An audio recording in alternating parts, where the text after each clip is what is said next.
Have you ever wondered what your neighbors might be hiding behind closed doors? I had moved into my new apartment thinking I would get a fresh start, but everything changed the moment the man in 3B moved in. No one knew who he was or when he arrived, but after he came, people started disappearing. Every night, at exactly 3:17 a.m., something moved in the hallway. One night, I found a strange handprint on my door. It hadn't been there before, and overnight, it got closer. What do you think? Whose hand was that? Was it marking someone's arrival? The most terrifying moment came when I opened my door and saw an eye staring at me from inside. Whose eye was it? Who was doing all of this? And what was happening to me? Knowing all this will leave you in shock.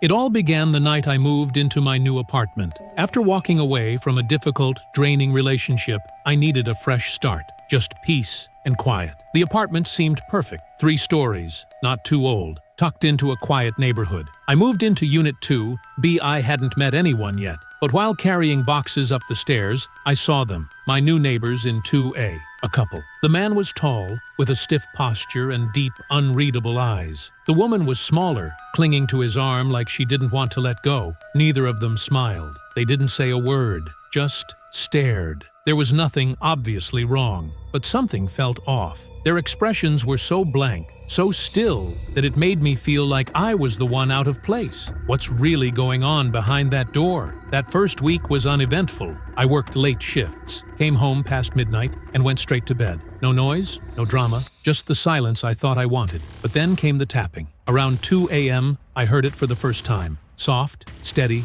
tap, tap, tap. Coming from the wall I shared with them. I sat up, half asleep, thinking it was maybe pipes or the building settling. But it had a rhythm. 3 taps. A pause, then 2 more, then silence. Just as I was settling back down, I heard a voice. It was faint. A woman's voice. Soft, strained, barely a whisper, like someone speaking through a crack in the wall. He watches through the cracks. My entire body froze. I stayed completely still, listening. The voice repeated itself. Each time it sounded more desperate, more real. I told myself she was watching a movie too loud, or maybe talking in her sleep, but I couldn't shake the feeling that it was meant for me. Is she asking for help? Or warning me? The next morning, I ran into the couple in the hallway. They didn't say anything. The man's eyes were darker than before. The woman's hair looked soaked, like she hadn't dried it in days. They held hands, but stiffly, like they weren't holding each other, but just connected. That night, I double-checked every lock in my apartment. Deadbolt, chain, windows. I even left the hallway light on, but around 3:30 a.m., I woke up to a new sound, scratching, at my door. I crept toward it barefoot, heart racing. I looked through the peephole, nothing. But when I opened the door, just a crack, I saw it. A word had been carved into the wood. One single word, stare. Who wrote it? Why me? I reported it to the building manager. He shrugged, said it was probably a prank, but the scratches were fresh, clean, too high for a kid to reach. A few nights later, I saw her again, the woman. She was outside in the courtyard, standing completely still, arms at her sides, staring directly up at my window. I watched from behind my blinds. She didn't blink, didn't move. 10 whole minutes passed. Then she turned her head, right at me. I ducked, heart pounding in my ears. I didn't even breathe for a few seconds. What did she see? Or who else is watching? The next morning, she smiled at me in the hallway, but there was something wrong about it. Her teeth looked gray, her gums pale. The image stuck with me the whole day. That night, as I was brushing my teeth, I noticed something strange in the hallway ceiling. A small black dot in the corner. I got a chair and climbed up. It looked like a camera lens, hidden in the molding. My stomach dropped. Someone had been watching me. How long have they been recording me? And why? I called the police. When they arrived, they checked Unit 2A. With the landlord's help, they got the door open. The apartment was empty. No furniture, no clothing, no dishes, just bare walls, and something horrifying. Dozens of photographs of me eating, sleeping, brushing my hair, watching TV, even shots of me sitting on my bed. Some were close-ups of my hands, my neck, even my eyes. Each photo was labeled with dates, times, and disturbing notes like lights off, 12:07 a.m. Curtains half closed, shower, 9:12 p.m., but one photo stood out. It was a close-up of me sleeping. Above it was a sticky note. He doesn't know yet, but he will. What were they planning to do to me? The couple? Gone. No trace of them. No IDs. No contact info. Their lease had been paid in cash, up front, for a year, under a fake name. I packed my things that same night. I moved across the state, got a new apartment, a new job, new locks. I check every corner now, every ceiling, every wall. But some nights, when it's too quiet, when the shadows seem longer than they should, I hear it again. Tap, tap, tap, and a whisper, soft and steady. He watches through the cracks. Have you ever lived across from someone who made you question your own sanity? I did, and his apartment number was 3B. He never moved anything in. No couch, no dishes, not even a mattress. Just appeared one day in the hallway, barefoot, in a robe, staring straight at my door. From the very first night, I heard whispering through the walls. It didn't stop, and every time I got close to his door, it would fall completely silent, like it knew I was listening. I found notes slipped under my door. First, don't trust him. Then, he knows you know. And finally, one that just said, run. Have you ever stood at your door at 3 a.m. and felt someone was already on the other side? I opened mine, and that was my last mistake. If you live alone and the unit next to you has been empty for months, this story might change where you sleep tonight. I moved into apartment 3C on the top floor of a small brick complex on the north side of Des Moines. It wasn't fancy, but it was quiet. 3 floors, 12 units, and neighbors who mostly kept to themselves. I was 27, working remotely, just trying to figure things out after a bad breakup. The place had charm, worn hardwood floors, radiator heat, creaky old windows that moaned when the wind picked up. For the first few months, nothing strange happened. Then someone moved into the unit across from mine, apartment 3B. The first time I saw him, he was standing in the hallway outside his door. Tall, very tall. He was wearing a long black coat and carrying nothing. No boxes, no luggage, no moving truck. His skin looked pale, grayish, almost translucent under the hallway light. His hair was short, neatly combed, but his eyes, they were hollow, like no one was home behind them. I gave him a polite, hey. He didn't blink, didn't smile. He just stared at me and walked into his apartment without saying a word.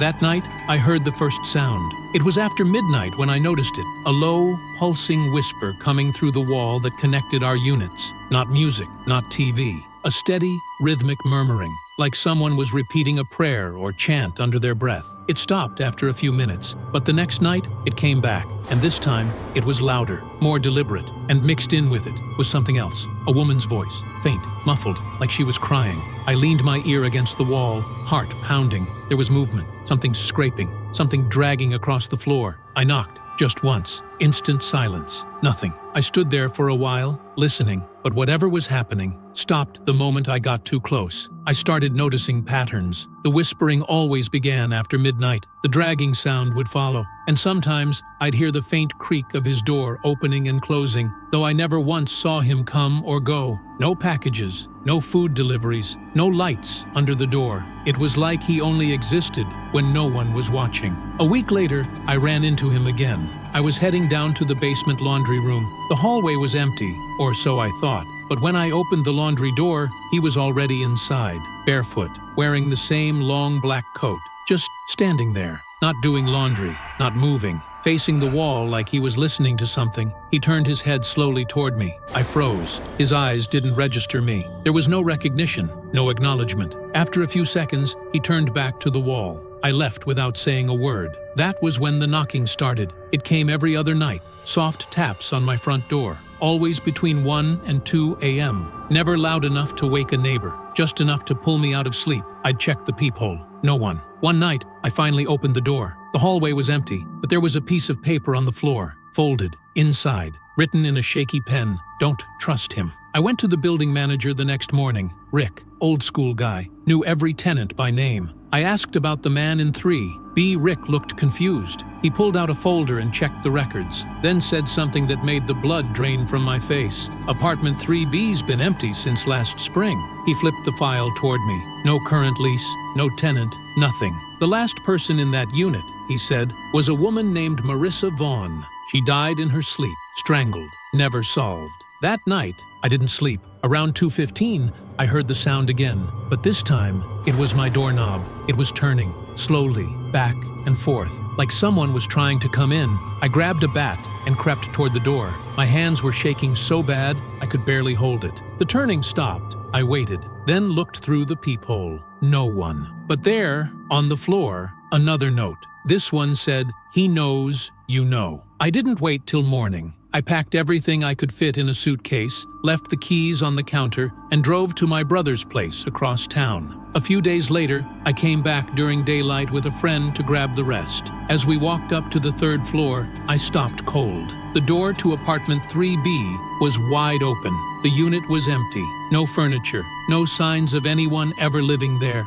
Just a layer of dust on the floor, and in the center of the room, a folded piece of paper. I picked it up. There was just one word: run. I haven't been back since. I moved into a new building across town. I don't tell people about what happened. Most wouldn't believe me anyway, but sometimes, late at night, when the wind outside dies down, I swear I still hear it. The soft whispering, that slow, dragging sound, and every so often, I dream about a hallway, and a man in a long black coat, just standing there, waiting. Be careful who moves in across the hall. Some doors lead to places that should stay closed. If you've got the guts, then watch the next video now. Don't think, don't stop, just click.